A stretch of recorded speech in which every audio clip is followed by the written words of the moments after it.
bem mais ampla que o turismo só de lazer, que é isso que você mencionou. É uma atividade que existe a partir da locomoção de um indivíduo ou de um grupo de indivíduos de uma cidade onde eles residem para uma outra localidade, movidos pelos mais diversos tipos de fatores. Quais, por exemplo, quais são os tipos de turismo? Bom, existe o turismo da pesca, existe o turismo religioso, o turismo cultural, o turismo da terceira idade, o turismo de interesse específico ou científico, quer dizer, existem vários tipos de turismo, vários segmentos de turismo. Quais desses tipos existem, a gente encontra aqui na nossa região? Nossa região, bom, o turismo rural, o turismo da pesca, o turismo ecológico, o turismo de aventura, tá? O turismo de eventos, onde são realizados eventos que atraem um grande número de pessoas. Então esses que são os principais. O turismo de saúde também na região das estâncias hidrominerais. E quais são as vantagens do turismo? São muitas as vantagens. Eu colocaria assim, a principal é a geração de empregos, impostos a nível municipal. Então as cidades geralmente elas perdem muito dinheiro, as cidades pequenas e médias, porque elas compram fora, elas vão em médicos em outras cidades e elas acabam perdendo dinheiro. Então o turista, ele traz o dinheiro para essa cidade, ele traz o dinheiro para essa comunidade, o dinheiro que ela geralmente perde em outros gastos, né? Então, por exemplo, eu tenho uma estatística aqui em Muzambinho, a cada evento turístico realizado, Carnaval, Corpus Christi e outros, existe um acréscimo de 58% em depósitos bancários imediatamente após esse evento. Então é um dinheiro que está entrando dentro da economia da cidade. Quer dizer, o potencial do turismo é bem grande. Muito grande. O potencial do sul de Minas é enorme, principalmente porque, além das belezas naturais, dos lagos, cachoeiras, patrimônio histórico que a gente tem, nós estamos próximos a São Paulo, Rio de Janeiro e Belo Horizonte, que são os maiores mercados de turismo do Brasil. E como é que está o turismo hoje? Hoje o turismo no sul de Minas está engatinhando, eu diria, ele está deitado eternamente em berço esplêndido. Existem algumas cidades que estão nessa situação, né, deitadas, esperando ou desconhecem o assunto. Existem algumas cidades que estão com o turismo estagnado há muitos anos, algumas que entraram em decadência, algumas que estão descobrindo o turismo, começando, né, acordando para essa atividade, e algumas dando seus primeiros passos. Eu acho que no momento não existe nenhuma cidade no sul de Minas que esteja de vento em popa em relação à atividade turística. E o que é que essas cidades devem fazer para desenvolver todo o potencial? Bom, por uma cidade que esteja começando a atividade turística, ela precisa fazer um diagnóstico da cidade, das potencialidades dela. Ela deve proteger o patrimônio histórico dessa cidade, ela deve proteger o meio ambiente, cuidar do meio ambiente, tratamento de esgoto, de lixo. E ela deve se engajar no PNMT, que é um programa da Embratur, e procurar conscientizar a população e os administradores, as lideranças dessa cidade sobre a importância do turismo como atividade econômica. E as empresas especializadas, elas devem estar participando de tudo isso? Bom, é importante que as cidades, as prefeituras busquem especialistas em turismo ou em hotelaria e busquem arquitetos, paisagistas para poder desenvolver um projeto, né? Porque o turismo tem que ser planejado. Não deve ser feita uma coisa só localmente. Ela deve buscar profissionais da área para poder executar um bom projeto, um bom plano e ter sucesso, né? Porque são muitas as dificuldades? Bom, as principais dificuldades encontradas, eu acredito que sejam o desconhecimento técnico do assunto, do que é o turismo, né? Existem dificuldades de verbas, que a cidade geralmente tem. Existe uma falta de criatividade grande, eu acredito, de cidades para potencializar o que eles têm de bom já. E quais são essas outras dificuldades? Bom, uma outra dificuldade importante é conseguir juntar o poder público com a iniciativa privada. Isso é fundamental para que o turismo possa caminhar, né? Essa é uma coisa muito difícil, uma tarefa muito difícil das prefeituras e tal, conseguir atrair a iniciativa privada e conseguir que os dois caminhem juntos, conciliem interesses e caminhem juntos. Isso é muito difícil. Aqui na nossa região, o turismo do Circuito das Águas é o mais tradicional. Como é que está esse turismo? Olha, eu diria que o turismo do Circuito das Águas passou, depois que os cassinos fecharam, ele passou por uma fase de estagnação. Então, depois de uma fase de estagnação, um produto turístico, ele entra em decadência, ele pode ascender, né, passar para uma outra opção, criar um novo mercado, ou ele pode entrar em decadência, que foi o que aconteceu nas cidades do Circuito das Águas. Acho que elas precisam criar coisas novas, atrair novos públicos, né, Uma ideia que eu tenho, por exemplo, que os parques de águas minerais poderiam ter, de repente, um parque temático como o Wet n Wild, que tem na Disneylândia, onde você rodaria num turbo-água de água mineral, cairia numa piscina para outra. Quer dizer, tem que trabalhar com criatividade, tem que atrair novos mercados, porque os cassinos não vão voltar, dificilmente vão voltar.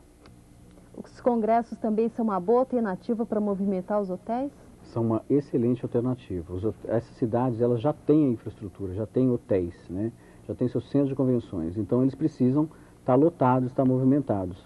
Congressos, convenções, seminários, eles são uma excelente opção e esses hotéis e as cidades devem investir nessa área do turismo de eventos, vamos chamar, de congressos, vamos chamar assim. E na região dos lagos, o turismo também é muito importante? Olha, a região dos lagos tem um potencial fantástico. Ela é lindíssima, são mais de 30 cidades lindeiras ao lago, mas elas ainda, essas cidades elas começaram a ver a atividade turística como opção, né? Para turismo da pesca, turismo náutico, de esportes náuticos, mas elas ainda estão começando. E o lago, ele tem uma coisa que precisa ser cuidado, o lago é em relação ao meio ambiente, porque se o lago continuar sendo poluído da maneira como está, dificilmente você vai fazer turismo em lugar poluído, né? E é preciso também cuidar da pesca predatória, né? O peixe tem que ser pescado numa época correta do ano.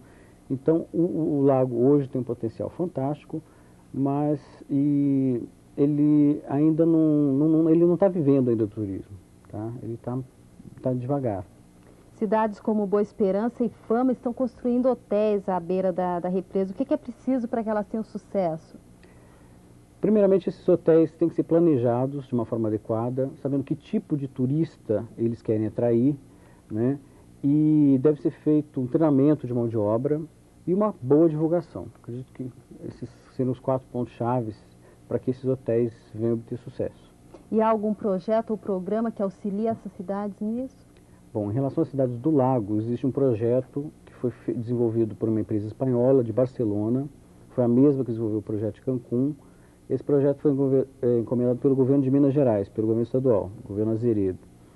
E é um projeto excelente, só que ele ainda não começou a ser implantado, né? Ele está no começo, ele foi lançado no ano passado, esse projeto. E como é que é possível fazer para conciliar o desenvolvimento do turismo com a preservação do lago? Porque você não consegue ter turismo com o lago poluído, ou sujo, ou com as áreas todas ao redor do lago desmatadas, né? Não dá para existir. Turismo e meio ambiente caminham juntos. Você não pode ter turismo num ambiente degradado. Depois do intervalo, mais informações sobre o turismo.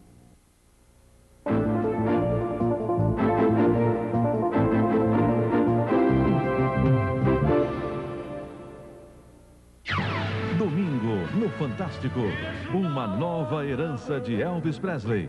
20 anos depois de sua morte, são descobertas 40 horas de gravações inéditas do Rei do Rock. As fitas contêm as músicas que ele selecionava para ouvir durante as turnês, canções dos compositores favoritos e até segredos que nunca antes foram revelados. E você vai conhecer a maior queda d'água do mundo. A cachoeira Salto Ángel, na Amazônia venezuelana, tem quase 1 quilômetro de altura e suas águas são consideradas pelos índios uma fonte de juventude. Domingo, no Fantástico. Quem tem Globo, tem tudo.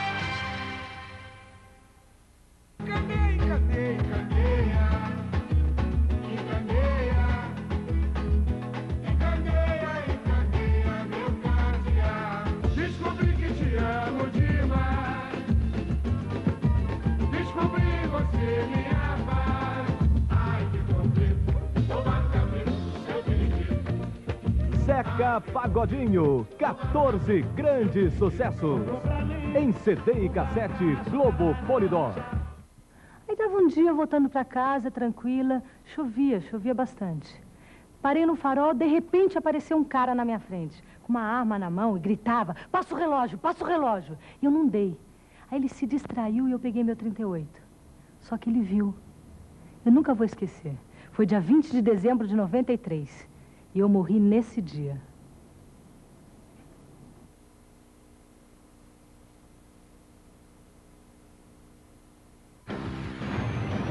Velocidade máxima. Keanu Reeves, Sandra Bullock. Eles estão numa bomba relógio sobre rodas. Há uma bomba neste ônibus. Se diminuir, ele explode. e vão passar por cima de tudo numa verdadeira corrida contra a morte. Velocidade Máxima, filme inédito, nesta segunda, em tela quente. Quem tem Globo, tem tudo.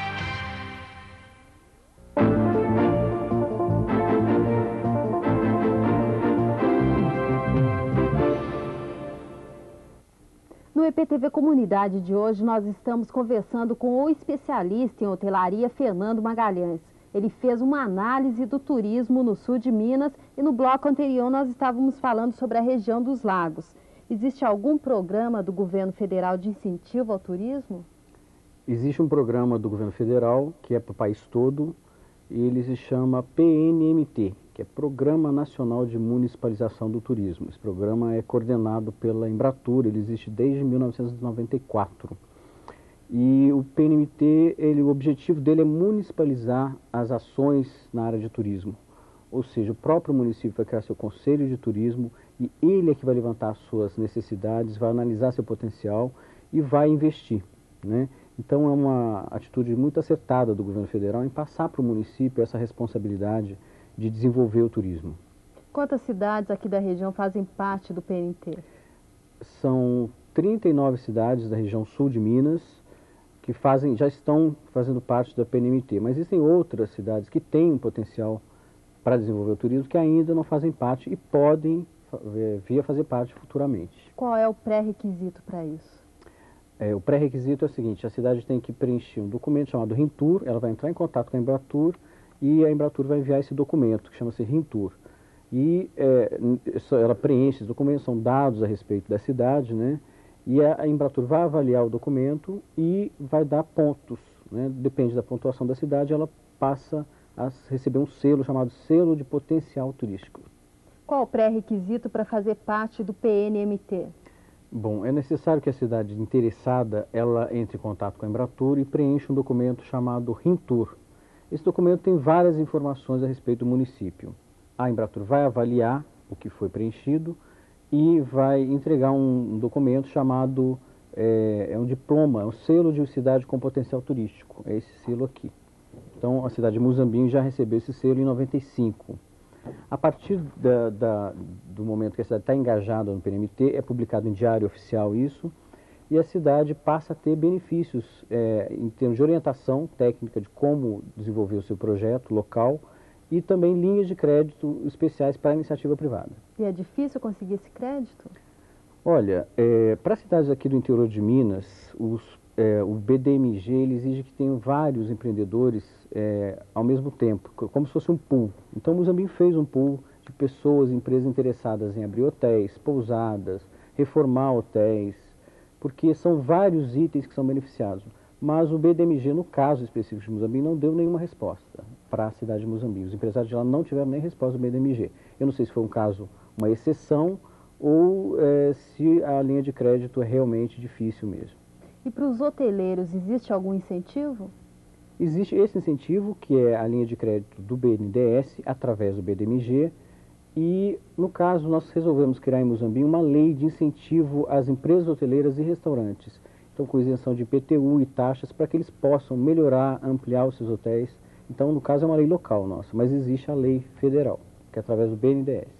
E o ICMS cultural, como é que funciona? Bom, o ICMS cultural, na verdade ele é cultural, ecológico, é uma lei chamada Lei Robin Hood, é a Lei 12.040, ela é uma lei estadual, ela foi criada pelo governo estadual e é uma lei excelente, porque ela estimula os municípios a investir em patrimônio histórico, cultura, saúde, educação, né, porque você tem que também ter uma infraestrutura básica boa para poder investir em turismo, né, mas essa lei vale para todas as cidades do estado de Minas. E no caso do patrimônio cultural, as cidades que tiverem leis de proteção de patrimônio, do patrimônio cultural, elas vão receber um incentivo maior na hora do repasse do ICMS. No caso do sul de Minas, temos Poços de Caldas, Lavras, São Tomé das Letras e Muzambinho, que estão recebendo incentivo, e Muzambinho vai receber o incentivo do ICMS cultural. E existe também o ICMS ecológico, que funciona da mesma maneira. A cidade tem que tratar o seu lixo corretamente, através de aterro sanitário ou de usina, tratar o esgoto e fazer proteção de matas. Então, essa lei é uma lei estadual E é uma lei muito boa e que tem beneficiado várias cidades no estado todo. Fernando, e como é que está a relação do comércio com o turismo? Bom, como eu disse anteriormente, é necessário que o comércio, as associações comerciais, os empresários, eles atuem em conjunto com a iniciativa privada. E ainda, eu acredito que não estejam conscientizados da importância do turismo para poder investir nessa área. Eu acredito que falta muito em termos de treinamento, de mão de obra, de melhoria da infraestrutura, de divulgação e de atuar em conjunto com as prefeituras. Quais são as melhores épocas para o turismo na região? Bom, o turismo tem uma característica chamada sazonalidade, ou seja, em determinadas épocas do ano você tem os hotéis lotados, férias, né, finais de semana prolongados. E isso acontece no mundo todo. Na nossa região existe isso também. Então, para que os hotéis possam ter seus leitos ocupados durante os períodos de baixa, chamados Blue Days, existe uma alternativa que é o turismo da terceira idade. Porque a pessoa da terceira idade aposentada, ela tem muito tempo livre. E é um mercado fabuloso que precisa ser explorado. E qual é a principal deficiência do setor aqui no sul de Minas? Olha, eu acredito que, em termos assim, de empresas, é o que eu falei, melhoria dos hotéis, treinamento de mão de obra. Em termos de poder público, eu acredito que um dos principais problemas é a sinalização. Uma das principais reclamações que o turista que vem ao Brasil tem, e ao sul de Minas também, é quanto à sinalização. Sinalização, limpeza pública, segurança, transporte público, guias, taxistas. Quer dizer, você vê que para existir turismo você tem que ter uma boa infraestrutura, você tem que ter um grau de desenvolvimento para poder receber esse turista, né? Mas o caso nosso específico, eu acho que o principal problema a ser atacado é a questão da sinalização. Porque você chega no sul de Minas e você anda pelas estradas, você não vê nenhuma placa indicando o patrimônio, onde tem uma cachoeira, uma área de camping, uma área para prática de esportes náuticos, não existe nenhuma sinalização. Citando um exemplo da Europa, quando você atravessa a fronteira da Espanha para a França, existe um stand logo no primeiro posto de gasolina, no primeiro local que você para, eles têm prospectos, folders, mapas, né, que te dão todas as informações. Isso poderia ser feito aqui no nosso estado, nos pontos principais de entrada de turistas que vêm de São Paulo, Rio, Belo Horizonte. Por exemplo, está vindo do São Paulo e vai passar em Extrema, por exemplo. Então, logo na entrada de Extrema, ou num ponto específico, você vai ter um stand com todas essas informações. Além da sinalização nas rodovias, dentro das cidades também. E você citou no início também a mão de obra. Como é que se forma a mão de obra no turismo? Bom, nós temos aqui agora a Faculdade de Poços de Caldas, né, existe um curso de turismo. Isso é muito importante para a região para desenvolver a mão de obra local. Mas existe também o SENAC, que tem curso de garçons, recepcionistas, cozinheiros, gerentes, guias. E o SENAC, esses cursos são cursos baratos, de curta duração, uma semana, um mês, às vezes, depende do curso. E o SENAC oferece isso. São cursos de baixo custo que eu acho que as empresas precisam procurar o SENAC, o SEBRAE, e fazer parcerias, né? Agora nós vamos para o intervalo e no próximo bloco você fica sabendo mais sobre o desenvolvimento do turismo na região.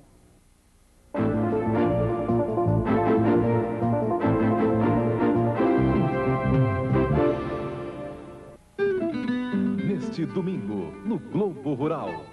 Fazendeiros de Minas Gerais conseguem mandar para o abate novilhos de apenas 1 ano de idade, pesando 420 quilos. Uma revolução na pecuária brasileira.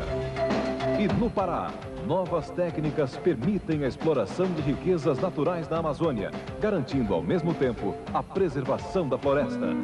Neste domingo, 8 da manhã, no Globo Rural.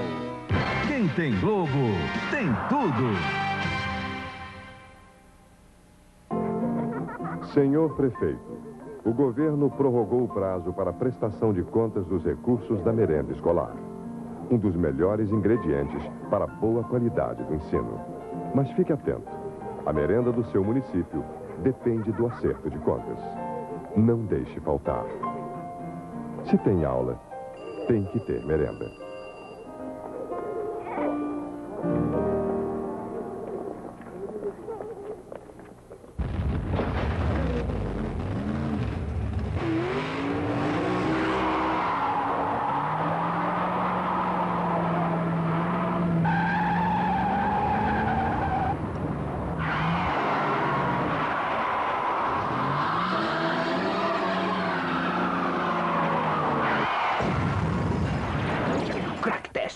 faz esse teste, pode quebrar a cara. One day in your life, fly me easy. Good Times 98 Internacional. Lançamento Som Livre. Mundial de Fórmula 1. Grande Prêmio da Alemanha. É muito mais emoção. Direto do circuito de Hockenheim. Grande Prêmio da Alemanha. Ao vivo. Neste domingo, 9 da manhã. Mundial de Fórmula 1. Oferecimento Cerveja Antártica. Paixão nacional no GP da Alemanha. Rainha System. Get the feeling. All Day, ser feliz faz bem. Guaraná Antártica, a fórmula do sabor. Electrolux, líder mundial em eletrodomésticos.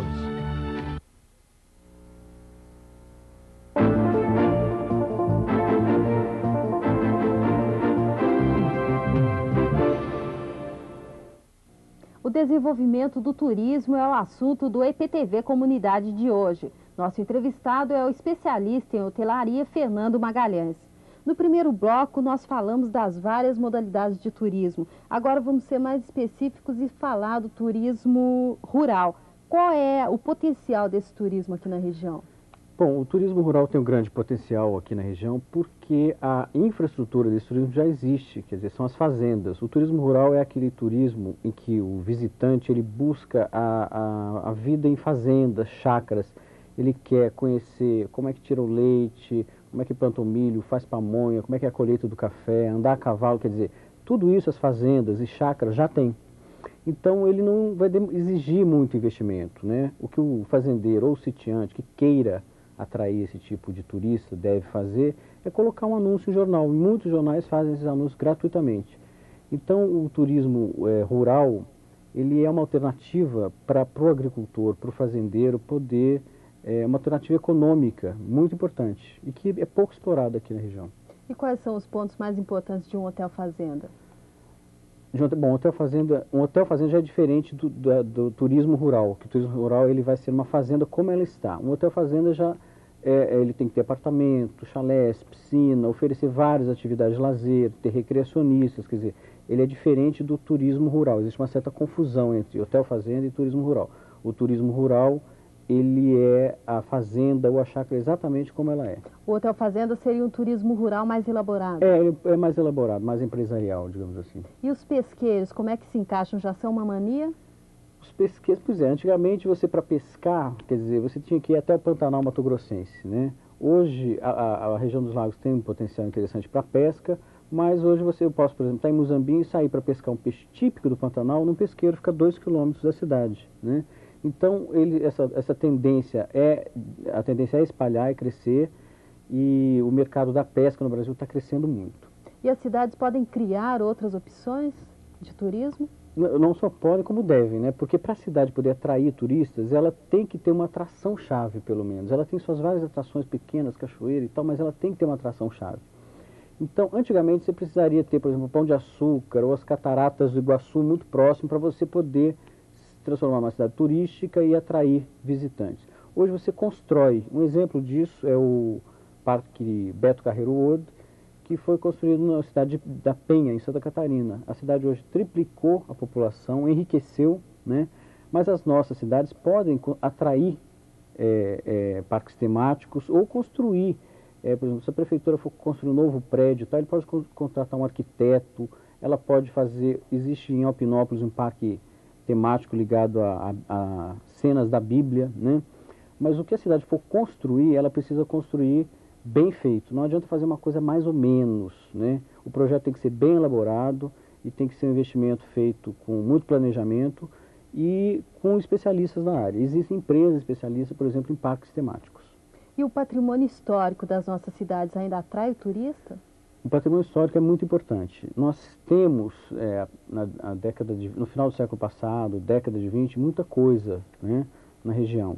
Mas esse patrimônio precisa ser preservado através de leis. Então as cidades têm que entrar em contato com o Instituto Estadual do Patrimônio Histórico e criar suas leis de proteção, restaurar os prédios, iluminá-los, colocar placas indicativas Porque se você destrói a sua cultura, o que você pode estar oferecendo para esse turista? Né? Ele busca, também existe o turista, busca cultura, ele busca contato com outras culturas e com coisas diferentes. Por exemplo, uma arquitetura diferenciada. O que é que pode ser tombado? Bom, o patrimônio histórico de uma cidade, qualquer cidade, ela tem o seu patrimônio. Mesmo que seja uma cidade nova, de 10 anos, 20, aquela casa, a primeira casa construída na cidade, a pequena igrejinha que foi construída no início. O patrimônio histórico não é só, geralmente se fala em patrimônio histórico, pensa em Ouro Preto, Obras Aleijadinho, não é isso. O patrimônio histórico é aquilo que tem valor para aquela comunidade. E o que acontece depois do tombamento? Bom, é preciso que a prefeitura e as próprias entidades privadas cuidem para que ele não seja destruído. Então é necessário, às vezes, fazer uma restauração, pintura, pode ser feito algo mais, uma iluminação específica, uma sinalização indicando que aquele monumento é um monumento histórico da cidade, né? Não é só fazer no papel, não basta fazer a lei, você tem que realmente atuar para que aquilo seja realmente preservado. Quer dizer, então, que as pessoas têm uma noção errada sobre o que é o patrimônio e como é feito o tombamento. É um pouco falta de informação, né? Eu acho que o governo estadual pode, através dos órgãos competentes, informar as prefeituras como fazer. E, Fernando, qual é o turismo que não interessa? Existe um turismo que não interessa, que é o turismo, digamos, do mochileiro, do mau mochileiro, aquele que vai perto do córrego, do rio e monta uma barraca e deixa tudo sujo, realmente gasta pouco na cidade. Esse turismo não interessa. E também o turismo que, felizmente, o Brasil está combatendo, que é o turismo sexual, né? Que aqui na nossa região, felizmente, não ocorre, mas a Embratur, através de campanhas, ela está combatendo o turismo sexual, que realmente é um problema. E para concluir, então, a prefeitura que tiver interesse em desenvolver o turismo, a quem ela busca, onde ela busca informação? Ela deve recorrer diretamente à Embratur. Existe um departamento de apoio aos municípios, o telefone é 061 226 3517. Através da Embratur ela pode obter as informações necessárias. Então, muito obrigada por sua presença e tenha um bom dia. Bom dia, obrigado. Para você, um bom domingo. ZYA 732 EPTV. Assista agora Pequenas Empresas, Grandes Negócios. Classificação livre.